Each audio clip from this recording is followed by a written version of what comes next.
বিসমিল্লাহ ইন্নাল হামদুলিল্লাহ নাহমাদুহু ওয়া নাস্তাঈনুহু ওয়া নাস্তাগফিরুহু ওয়া নাউযু বিল্লাহি মিন শুরুরি আনফুসিনা ওয়া মিন সাইয়্যাতি আমালিনা মান ইয়াহদিহিল্লাহু ফালা মুদিল্লা লাহু ওয়া মান ইউদ্লিল ফালা হাদিয়া লাহু ওয়া আশহাদু আল লা ইলাহা ইল্লাল্লাহু ওয়াহদাহু লা শারীকা লাহু ওয়া আশহাদু আন্না মুহাম্মাদান আবদুহু ওয়া রাসূলুহু أما بعد فإن خير الحديث كتاب الله وخير الهدي هدي محمد صلى الله عليه وسلم وشر الأمور محدثاتها وكل محدثات بدعة وكل بدعة ضلالة وكل ضلالة في النار السلام عليكم ورحمة الله وبركاته আমরা সুন্নাহর কর্তৃত্ব মর্যাদা অথবা অথরিটি এন্ড ইম্পর্টেন্স অফ সুন্নাহ এই বিষয় নিয়ে একটু জানার চেষ্টা করতেছি। সুন্নাহ কাকে বলে, সুন্নাহর ডেফিনেশনগুলো কি, কে সুন্নাহ বললে আমরা কি বুঝবো বা নিজেরাও দৈনন্দিন জীবনে কিভাবে বুঝবো। আর একটা মূল অবজেক্টিভ ছিল যেটা বললাম যে আহলুস সুন্নাহ ওয়াল জামাত যেহেতু আমরা নিজেরা হইতে চাই বা সেটার অংশ হইতে চাই, যেহেতু সেটার কথা আল্লাহ রাসূল সাল্লাল্লাহু আলাইহি ওয়াসাল্লাম বলছেন যে একমাত্র তারাই জান্নাতে যাবে, বাকিগুলো জাহান্নামী হবে। বাকি ফেরকা, বাকি দল, উপদল, ফেরকা যেগুলো আছে চির জাহান্নামী, সেটা আমি বলতেছি না, বাট তারা জাহান্নামে এন্ড আপ করবে বা জাহান্নামী হবে। তো আমরা তো এক সেকেন্ডের জন্য জাহান্নামে থাকতে চাই না, এক সেকেন্ডের জন্য। কারণ মানুষ যদি জানতো, মানুষ কমপ্লেন করতে পারবে না জান্নাতের সুখ, স্বাচ্ছন্দ্য, প্রশান্তি এবং জাহান্নামের আযাব অথবা দুঃখ, কষ্ট কমপ্লেন করতে পারবে না, করা সম্ভব না। সেটা আল্লাহ সে ক্যাপাবিলিটি দেন নাই আমাদের। কিন্তু যদি করতে পারত, এক সেকেন্ডের জাহান্নামের বিনিময়ে বা এক মুহূর্তের জাহান্নামের বিনিময়ে তার কাছে যদি দুনিয়া এবং এই দুনিয়ায় যা কিছু আছে সব যদি তার হইতো, সব সে বিলাই দিত বা সবচেয়ে বিনিময় করত, সেটার এতই ভয়ঙ্কর জাহান্নামের ব্যাপারটা, এতই ভয়ঙ্কর জাহান্নামের ব্যাপারটা, জাহান্নামের আযাব বা জাহান্নামের অবস্থানের যে টর্মেন্ট যেটাকে আমরা বলি, বা যে কষ্টটা বা যা ফেস করতে হবে। সুতরাং আমরা সেই দলভুক্ত হইতে চাই, আহলুস সুন্নাহ ওয়াল জামাত, তাইফা মানসুরা, ফিরকাতুন নাজিয়া, আহলুল আসার, আহলুল হাদিস, যাই বলেন, সেই দলভুক্ত হইতে চাই আমরা। কিন্তু আহলুস সুন্নাহ, সুন্নাহর লোক হব আমরা, কিন্তু সুন্নাহ কাকে বলে সেটা যদি না জানি তাতে হাস্যকর ব্যাপার হয়। সেটা একটা অবজেক্টিভ আমাদের, এটা জানার জন্য বা এটা জানার চেষ্টা করতেছি আমরা। আর একটা জিনিসের জন্য চেষ্টা করতেছি যে পুরা এইটাই আমাদের ভুল হয়ে যায়, পুরা কি বলবো স্কেলটা যেটা দিয়ে আমরা সবকিছু মাপবো সেটাই ভুল হয়ে যায় যখন আমরা মনে করি যে কোরআনে যা আছে সেটা শিরোধার্য, কিন্তু সুন্নায় যা আছে সেটা ঢালাভাবে আমরা মনে করি যে মানলেও চলবে, না মানলেও চলবে, বা এটা সুপার নিউমারারি বা অ্যাডিশনাল বা অতিরিক্ত। অথচ আমরা দেখব যে আমরা যত পড়বো আমরা জানব যে সুন্নাহর ভিতরে রাসূল যখন সাল্লাল্লাহু আলাইহি সাল্লাম যখন কিছু একটা আদেশ করছেন ইম্পারেটিভ, সেটা কিন্তু আমাদের জন্য ফরজ বা ওয়াজিব হয়ে গেছে। সেটা মানলেও চলবে, না মানলেও চলবে, করলেও চলবে, না করলেও চলবে, সেরকম কিন্তু আর না। তো এই দুটা প্রধান ব্যাপার আর কি, মানে যেগুলো আমাদের যেহেতু টার্গেট, যে জন্য আমরা জানবো যে সুন্নাহ কি আর সুন্নাহর অবস্থানটা কি। এছাড়াও আরো অনেকই আছে, সেটা আমরা শাখা প্রশাখা আছে, সেগুলো তো রইল। আমি জাস্ট মনে আসলো বললাম যে দুটা প্রধান কারণ কেন আমরা এটাই করবো। আর আমরা তো প্রথম দিনই পড়ছি যে কেন আমরা এটা এই ব্যাপারটা কেন ইম্পর্টেন্ট, সাবজেক্টটা জানা কেন ইম্পর্টেন্ট, এগুলো তো পড়ছি। তারপরে প্রধান দুইটা ব্যাপার আমি সহজ করে বললাম, আমাদের দৈনন্দিন লাইফে কিভাবে এটা আসে, মানে এফেক্ট আসে, সেটা বোঝানোর জন্য বললাম। তো আজকে যেটা আমরা করব, যে অংশটা পড়বো বা যে অংশটা শিখবো, তার আগে আমি ইসলামে কিন্তু অনেক ডিসিপ্লিন আছে, তাই না? অনেক ডিসিপ্লিনের আপনারা মদিনা ইউনিভার্সিটিতে পড়তে যায় যারা, তারা দেখবেন অনেক কিছু নিয়ে পড়াশোনা করে। কেউ দাওয়া নিয়ে পড়াশোনা করে, কেউ উসুল ফিক নিয়ে পড়াশোনা করে বা শরিয়া নিয়ে পড়াশোনা করে, কেউ ফিক নিয়ে পড়াশোনা করে, ফতোয়াগুলো কিভাবে আসবে, কোনটা রুলিং কিভাবে আসবে সেটা নিয়ে পড়াশোনা করে, কেউ কোরআন নিয়ে পড়াশোনা করে।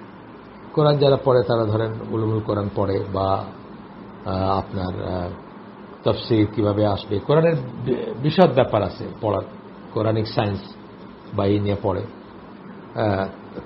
কোরআনের আনুষঙ্গিক ব্যাপার নিয়ে পড়ে, হাদিসের ডিসিপ্লিন আছে বা হাদিসের ডিপার্টমেন্ট আছে, হাদিস নিয়ে পড়াশোনা করে।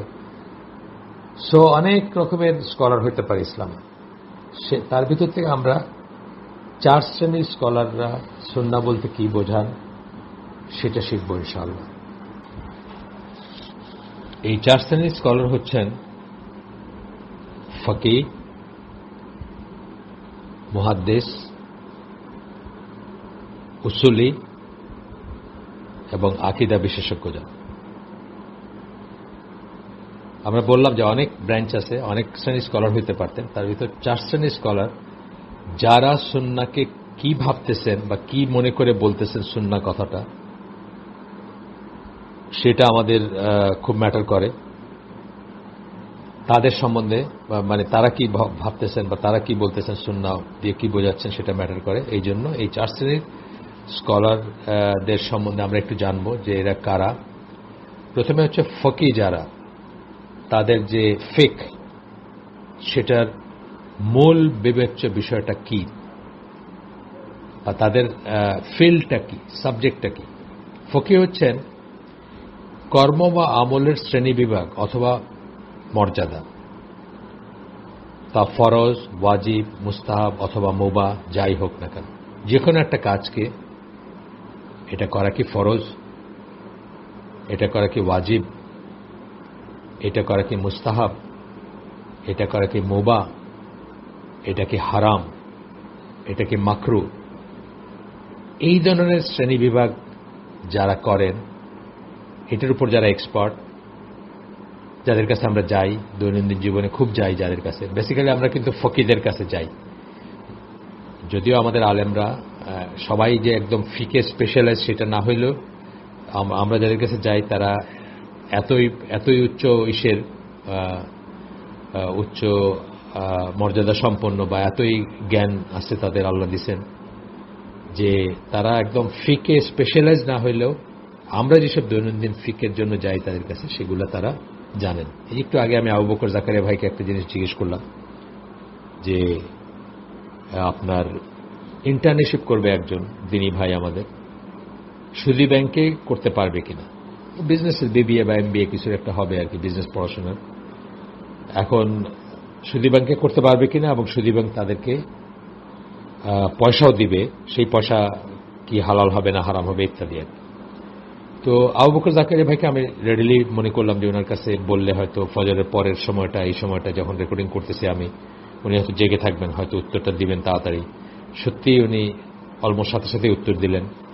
ওনার পড়াশোনা কিন্তু আকীদাতে, কিন্তু আকীদাতে উনি পিএইচডি করছেন। এই সমস্ত প্রসেসের ভিতর দিয়ে গেছে যে এই ধরনের ফিকগুলা ওনার কাছে ডাল ভাত, বা এই ধরনের ফিকে কোনো সমস্যা নেই।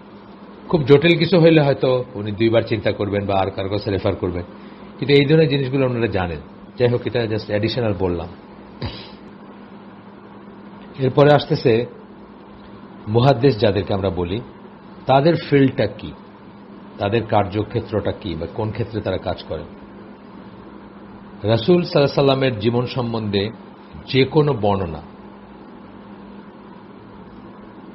সেটা হলো তাদের ফিল্ড।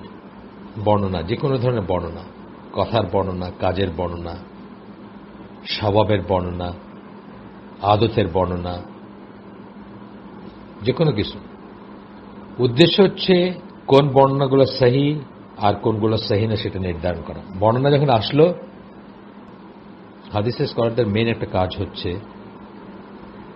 বা হাদিস সম্বন্ধে নিয়ে যে ওনারা যে হাদিস বা রাসূলের জীবনের যে কোনো বর্ণনা নিয়ে যে কাজ করেন বা ঘাটাঘাটি করেন, তার মেইন একটা উদ্দেশ্য হচ্ছে কোনগুলো সহি এবং কোনগুলো সহি না, বা ক্লাসিফিকেশন করা। শুধু সহি আর সহি নার ভিতরে অনেক ক্যাটাগরি আছে, সহির ভিতরে তেমনি ক্যাটাগরি আছে। যেমন ধরেন, একটা হলো যে একেবারে মানে সন্দেহাতীতভাবে সহি, আরেকটা হলো হয়তো বর্ণনাটা দুর্বল ছিল কিন্তু নানা ক্লজ বা নানা কিছু অ্যাপ্লাই করার পরে দেখা যাচ্ছে যেটা হাসান সহি বলেন ওনারা, হাসান পর্যায়ে উন্নীত করা যায়। হাসান মানে কি, মানে গুড, একদম পারফেক্ট বলতেছেন না, কিন্তু গুড বলতেছেন। এগুলো আমরা শিখবো, টার্মিনোলজিগুলো আমরা দেখব পরে সব ইনশাআল্লাহ। তাহলে আমরা দুই শ্রেণীর স্কলার সম্বন্ধে পড়লাম, একটা হচ্ছে ফাকিহ, একটা হচ্ছে মুহাদ্দিস, ফিল্ডগুলো পড়লাম। 3 নম্বর শ্রেণীর স্কলার যারা, তাদেরকে আমরা বলি উসুলি। উসুল কথাটা হচ্ছে যে মূলনীতি বলি আমরা, না মূলনীতি বলি না, উসুল মূলনীতি।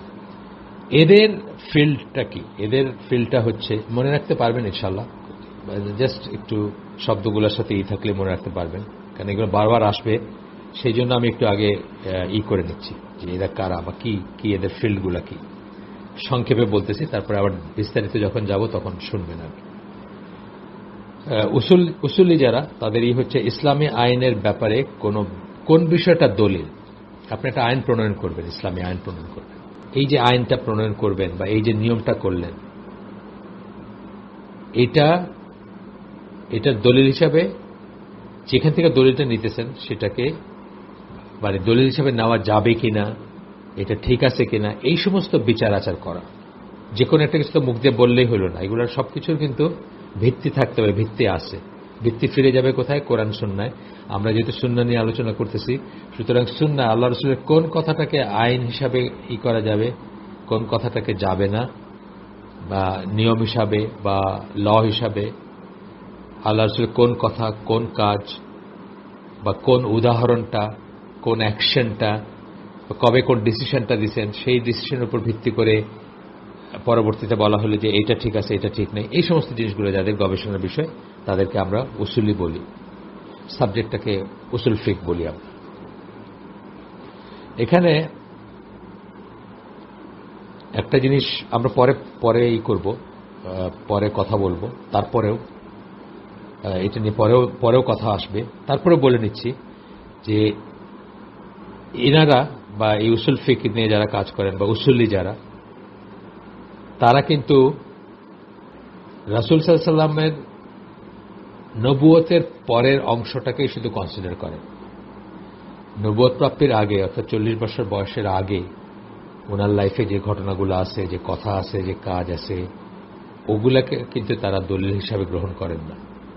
ওইগুলো দলিল হিসাবে আমাদের উপর ওইগুলা অবশ্য করণীয় না, বা আমাদের উপর ওইগুলার কর্তব্য বর্তায় না, বা আমাদের উপর কোনো কর্তব্য বর্তায় না যে আমরা ওইগুলাকে ভ্যালু করব এবং ওইগুলো অনুযায়ী জীবন পরিচালনা করব, সেটা আসে না আমাদের উপর।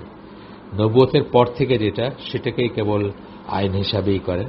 আমরা জানবো তার লাইফ সম্বন্ধে, ওনার চরিত্র সম্বন্ধে জানবো, সেটা ঠিক আছে, সিরা পয়েন্ট অফ ভিউ থেকে জীবন, ওনার যে উন্নত চরিত্র ছিল, সবকিছু ঠিক আছে, কিন্তু আইন প্রণয়ন করতে গিয়া ওইগুলো কোনো দলিল হবে না, এটা আপনাদেরকে বোঝানোর জন্য বললাম। আর এরপরে হচ্ছে আকীদা বিশেষজ্ঞ যারা আকীদা নিয়ে পড়াশোনা করেন বা আকীদা নিয়ে কাজ করেন, তারা কি, তাদের ফিল্ডটা কি আমি বলতেছি শুধু এখানে, একজন মুসলিম কি কি বিষয়ে বিশ্বাস করার কথা,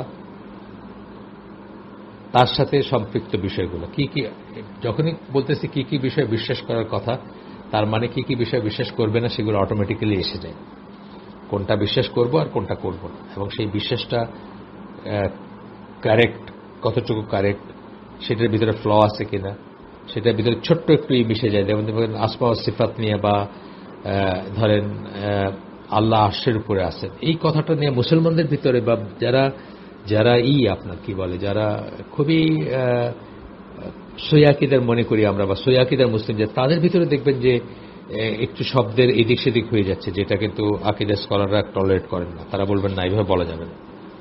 যেমন অনেকে বলে যে আরশের উপর সমাসীন, বসে আছে, এই কথা বলা যাবে না।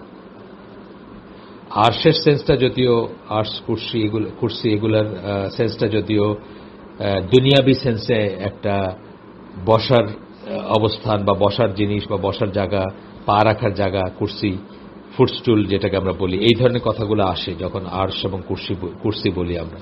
কিন্তু আল্লাহর নিরিখে যখন আমরা বলবো, তখন এটা বলা যাবে না যে আল্লাহর উপর বসে আছেন, ওইটার উপর পা দিয়ে আছেন, এটা বলা যাবে না। ঠিক আছে, মানে কথাগুলো যদিও আর কিছু না থাকাতে আমরা এগুলোই ইউজ করতেছি, আরশ বলতে একটা জিনিস বুঝতেছি, কুরসি বলতে একটা জিনিস বুঝতেছি, কিন্তু আল্লাহ সম্বন্ধে যখন বলবো, আমরা বলবো না যে আল্লাহর উপর সমাসীন, আল্লাহর উপর বসে আছেন, বা আরো কিছু আর কি, আরো যেগুলো আছে। সো আকিদার স্কলাররা এগুলো নিয়ে খুবই কেয়ারফুল এবং এই ফ্লগুলোকে বা এই দোষগুলোকে তারা সিঙ্গেল আউট করেন যে এইগুলো এইভাবে বলা যাবে না বা এগুলো এইখানে বলা যাবে না। যদিও শুনতে সুন্দর লাগতে পারে বা অ্যাপারেন্টলি কারেক্টই মনে হতে পারে যে আমরা সারা জীবন জানছি আল্লাহ সর্বত্র বিরাজমান, শুনতে এটা কোনো রকমই মনে হয় না এবং এই মনে সত্যিই তো আল্লাহ বলতেছেন আল্লাহ আমি তো নিকটেই আসি, বা অন্ধকার রাত্রিতে কালো পাথরের নিচে একটা কালো পিঁপড়া যে হাঁটে বা একটা গাছের পাতা পড়ে আল্লাহ সে সম্বন্ধেও জানেন। তো এই কথাগুলোর সাথে ওই জিনিসটা যায় যে আল্লাহ সবখানে আছেন, কিন্তু আমরা বয়সকালে কি জানলাম যে এই কনসেপ্টটা ভুল। আল্লাহ সবকিছু জানেন কিন্তু আল্লাহ সবখানে উনি বাই হিজ এসেন্স জাত যেটাকে আমরা বলি আল্লাহর যে সত্তাগতভাবে উনি সবখানে বিরাজ করতেছেন না। এটা এই যে ফাইনাল পয়েন্টসগুলো এগুলো নিয়ে কাজ করা হচ্ছে আকীদা বিশেষজ্ঞদের কাজ। ঠিক আছে, কোন বিষয়গুলো বিশ্বাস করব, কোন বিষয়গুলো বিশ্বাস করব না, অথবা কোন বিশ্বাসটার ভিতরে ফ্ল আছে, কোন বিশ্বাসের সামান্য একটা কথার জন্য এটা একটা ভ্রান্ত কথা হয়ে যাচ্ছে বা ভুল কথা হয়ে যাচ্ছে বা আকীদা ত্রুটি হয়ে যাচ্ছে, এই সমস্ত নিয়ে ডিটেলস গবেষণা করা হচ্ছে আকীদা বিশেষজ্ঞদের কাজ। ঠিক আছে, আমি জাস্ট একটা টাচ করে গেলাম এটা যাতে আমরা আগাইতে পারি, পরবর্তী কথাগুলো যখন বলবো তখন যেন আমরা বুঝি যে কাদের কথা বলতেছি আমরা। আচ্ছা, এখন আসেন ফিকহ শাস্ত্রবিদদের বা ফকিদের ব্যবহারে সুন্নাহর সংজ্ঞা কি। এখানে আমরা দ্বীনি জ্ঞানের বিভিন্ন শাখা প্রশাখায় প্রাপ্ত সুন্নাহর যত সংজ্ঞার কথা আলোচনা করব, মানে আমরা এখন তো অনেক সংজ্ঞার কথা আলোচনা করব, তার মাঝে ফিকহ শাস্ত্রবিদরা যে অর্থে সুন্নাহ শব্দটিকে ব্যবহার করে থাকেন, তারা যখন সুন্নাহ বলবেন কথাটা, সেটাই আবিধানিক অর্থে সুন্নাহ শব্দটির সবচেয়ে নিকটবর্তী। আবিধানিক অর্থে সুন্নাহ শব্দটির সবচেয়ে কাছে।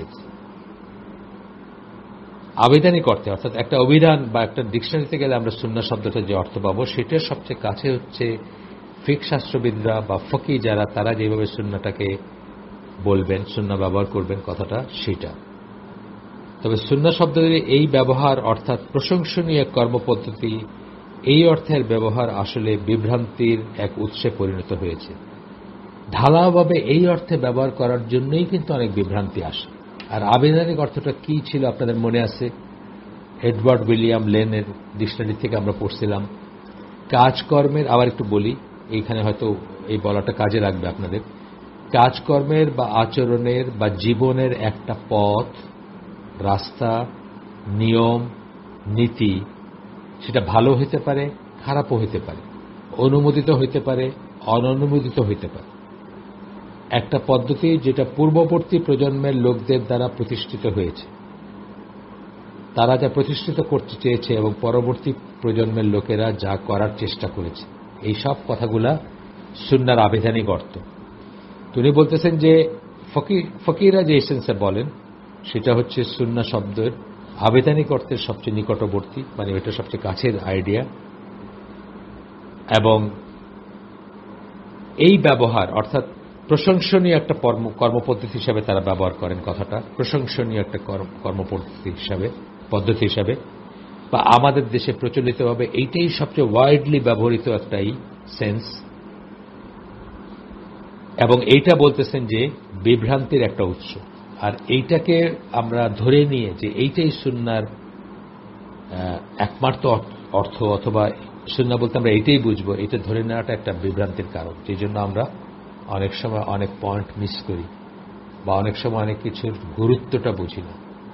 অনেক বেশি গুরুত্বের একটা জিনিসকে কম গুরুত্ব দেই, অথবা অনেক কম গুরুত্বের একটা জিনিসকে বেশি গুরুত্ব দিই, যেহেতু সুন্নাহ বলতে আমরা একটা রিকমেন্ডেডই সবসময় বুঝি। ঠিক আছে, রিকমেন্ডেড বাই যখন বুঝি, কর্মপদ্ধতি, প্রশংসনীয় কর্মপদ্ধতি বুঝি। ইসলামিক আইনের একটা উৎস হিসাবে ফিকহ শাস্ত্রবিদরা সুন্নাহ শব্দটি ব্যবহার করে থাকেন। এরকমটা যখন করা হয় তখন আসলে উসুলিরা যে অর্থে ব্যবহার করেন তার কাছ থেকে অর্থটা তখন ধার নেওয়া হয়। ফিকহ শাস্ত্রবিদরা কখনো ইসলামী আইনের উৎস বোঝাইতেও এটা ব্যবহার করে থাকেন, কিন্তু এটা তাদের ইউজুয়াল যেভাবে ব্যবহার করেন তা না। এই যে উসুলিদের কথা বললাম, উসুলিরা অর্থাৎ যারা আইন প্রণয়ন, আইনের থিওরিটিক্যাল দিকটা দেখেন, কোনটা আইন প্রণয়ন করা যাবে, কোনটা করা যাবে, কোনটার উপর ভিত্তি করে করা যাবে, সেখান থেকে অর্থটা ধার নেন। আচ্ছা, যাই হোক, এটা এটা জাস্ট একটা আন্ডারস্ট্যান্ডিং এর জন্য বললাম। আমরা এই পর্যায়ে কেবল ফিকহ শাস্ত্রবিদদের বা ফকিদের নিজস্ব জগতে সুন্নাহ শব্দটি যে সংজ্ঞা সেটা নিয়ে আলাপ করব ইনশাআল্লাহ। সেই সংজ্ঞাটা কি আমরা বলছি যে ডিকশনারির সংজ্ঞা সবচেয়ে কাছে। কি বোঝান? প্রশংসনীয় একটা কর্মপদ্ধতি বোঝাইতে তারা এটা ইউজ করে, সুন্নাহ কথাটা ইউজ করে। আচ্ছা,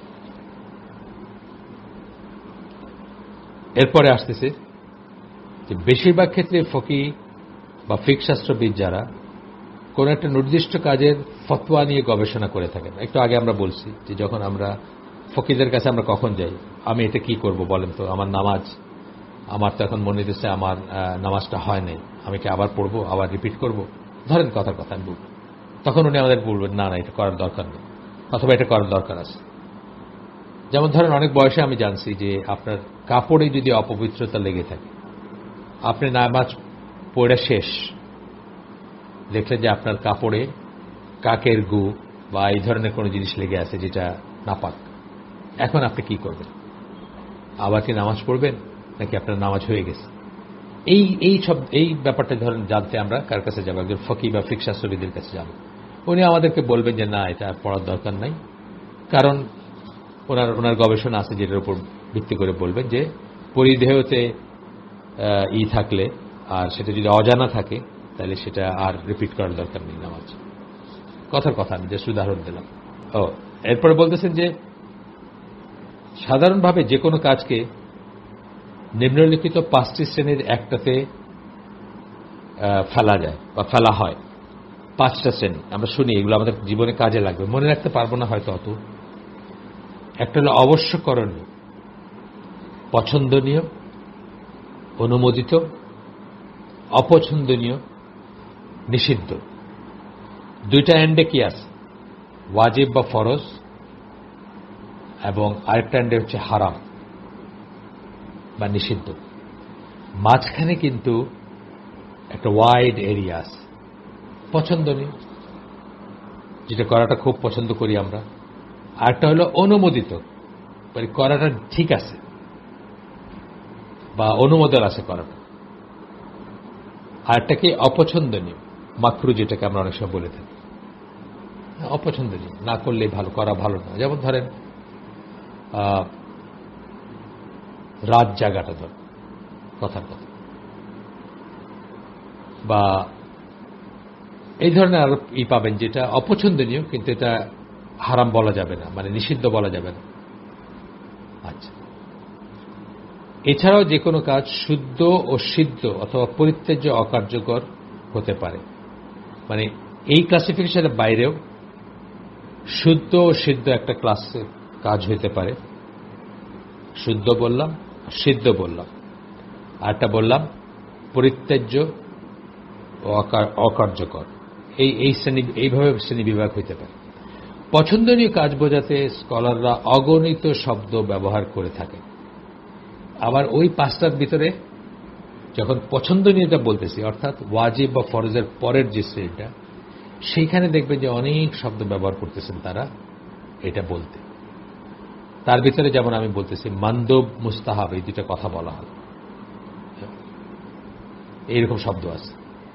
কোন কোন ক্ষেত্রে প্রতিটি শব্দের সামান্য ভিন্ন অর্থ রয়েছে।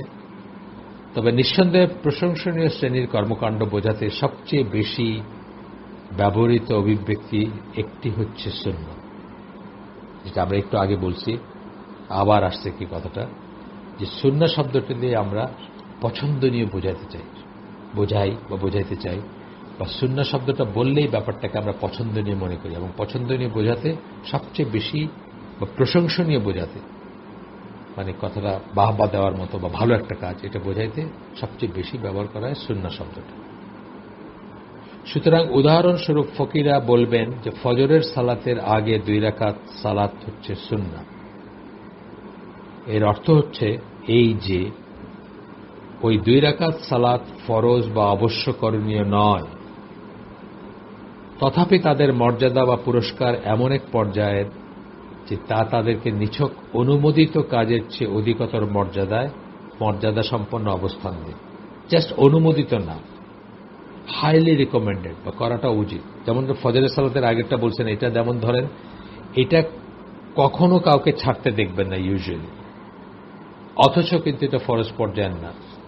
কেন? এটা খুব হাইলি রিকমেন্ডেড। আল্লাহ রাসূল সাল্লাল্লাহু আলাইহি ওয়াসাল্লাম খুব রেয়ার কোন অকেশনে হয়তো ছাড়ছেন এটা কিন্তু একটা আন্ডারস্ট্যান্ডিং, কিন্তু জানেন তো, যেটাকে আমরা সুন্নাহ বলি, যখন ফরজ থেকে সুন্নাহটাকে আলাদা করি, সেটা যতই ফজিলতপূর্ণ হোক না কেন, বুঝতে হবে যে কখনো না কখনো উনি এটা ছাড়ছিলেন, এই জন্য এটা সুন্নাহ। হয়তো খুব রেয়ারলি ছাড়ছেন, কিন্তু কখনো না কখনো ছাড়ছেন, এটাও একটা বোঝার ব্যাপার যে এই জন্য সেটা সুন্নাহ। যদি কখনোই না ছাড়তেন, তাহলে আমাদের চিন্তা করতে হতো এটা ফরজ বা ওয়াজিব কিনা। আচ্ছা, সাধারণভাবে ফিকহ শাস্ত্রবিদরা এই সমস্ত কর্মকাণ্ড যেগুলিকে তারা পছন্দনীয় বা সুন্নাহ বলে অভিহিত করেন, সেগুলোকে বিভিন্নভাবে সংজ্ঞায়িত করে থাকেন। এখন আমরা আরেকটা সংজ্ঞায় যাব। আমরা কিন্তু সব পড়ব না, জাস্ট স্কিপ করে করে পড়ব। তো পছন্দনীয় বা সুন্নাহ বলে যেগুলোকে অভিহিত করেন, সেগুলোর ভিতরে সেগুলোকে আবার বিভিন্নভাবে ক্লাসিফাই করেন বা ডিফাইন করেন। চার রকমের ক্লাসিফিকেশন আমরা দেখব। প্রথমটা হচ্ছে, 1 নাম্বার, সুন্নাহ হচ্ছে এমন একটি কাজ যা সম্পাদন করাটা আইন দ্বারা উৎসাহিত করা হয়, তবুও আইন সেগুলোকে অবশ্যকরণীয় বা প্রয়োজনীয় বলে ঘোষণা করে না। আইন দ্বারা বলতেছেন, কিন্তু আইন দ্বারা, যেমন সাদাকা, ওয়াকফ, এন্ডাওমেন্টস, যত রকমের দান প্রকল্প, সবকিছুকে কিন্তু আইন, ইসলামী দেশের আইন এনকারেজ করবে। আপনি দেখবেন সাদাকা রিসিভ করার জন্য সৌদি আরবে কাউন্টার আছে, স্লিপ নিয়ে ঘুরতেছে, হ্যাঁ, অফিসিয়াল মানে গভর্নমেন্টের লোক স্লিপ নিয়ে ঘুরতেছে। রোজার দিনে যদি যান, আপনারা তো একটা সাইড দেখছেন যে রোজার দিনে ইফতারের সময় অগণিত আইটেমের ছড়াছড়ি আর দেওয়া হচ্ছে মানুষকে ফ্রি। আরেকটা সাইড দেখেন নাই যে ওই রিসিট বই নিয়ে ঘুরতেছে। একটু সঙ্গতিপূর্ণ যাদেরকে মনে হবে তাদের কাছে গিয়ে বলবে যে আপনি কি এটাতে অংশগ্রহণ করতে চান কিনা। এটা কিন্তু সরকার করে দিচ্ছে ব্যবস্থা, সরকারি ব্যবস্থাপনায় এই লোক পয়সা কালেক্ট করতেছে, আপনাকে রিসিট দিবে সাথে সাথে। তো এই যে ব্যাপারটা, যে এটা উৎসাহিত করতেছে, কিন্তু আপনার কাছে চান্দা নিতেছে না জোর করে, কিন্তু আটকায় ধরে বলতেছে না যে তোমার 100 রিয়াল দিতে হবে, মানুষে করবে, মানুষে ইফতার করবে, তা কিন্তু না। তাইলে এটা একটা শ্রেণীতে একভাবে সংজ্ঞায়িত করে। 2 নাম্বার হচ্ছে, একটা সুন্নাহ কাজ হচ্ছে এমন একটা কাজ যা সম্পাদন করলে কোনো ব্যক্তি পুরস্কৃত হবে, সম্পাদন করলে তার রিওয়ার্ড আছে, কিন্তু করতে ব্যর্থ হলে সে শাস্তি পাবে না। অত্যন্ত ইম্পর্টেন্ট কথা। আমরা কিন্তু সুন্নাতকে অনেক সময় মানুষের উপর চাপায় দিয়ে ফরজের পর্যায়ে নিয়ে যাই, সেটাও আমরা করব না। সেটাও কিন্তু বিদআত। যেই জিনিসটার যে মর্যাদা পাওয়ার কথা, তার চেয়ে বেশি মর্যাদা করে আমি যদি একটা সুন্নাহ পর্যায়ের বা রিকমেন্ডেড পর্যায়ের জিনিসকে ফরজের পর্যায়ে নিয়ে যাই, কার উপর চাপায় দেই, নিজের ছেলে মেয়ে হোক বা অধীনস্থদের ব্যাপারে হোক বা নিজের আত্মীয় স্বজনের ব্যাপারে হোক, আমরা কিন্তু কি করলাম, একটা বিদআত হইল। কিন্তু যেটুকু যেটার মর্যাদা বা যেটুকু যেটার ফজিলত, যেটুকু যেটারই, সেটার ভিতরেই তাকে রাখতে হবে।